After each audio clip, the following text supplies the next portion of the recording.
How to reset the Tangem wallet to factory settings. You can reset one or all of your Tangem cards to factory settings.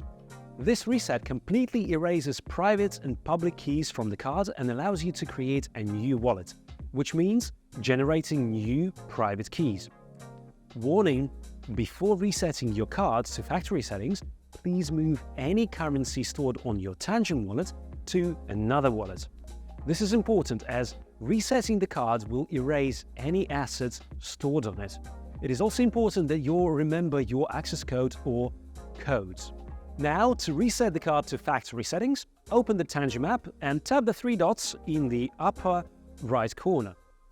Choose Card Settings. Now tap Scan Card, enter your access code, continue, and scan your card. Tap Reset to Factory Settings, and then tap Reset the card.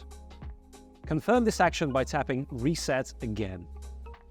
Enter your access code and scan the card once more. You have now successfully reset one card. Repeat this process with the other Tangem cards, and you are all done.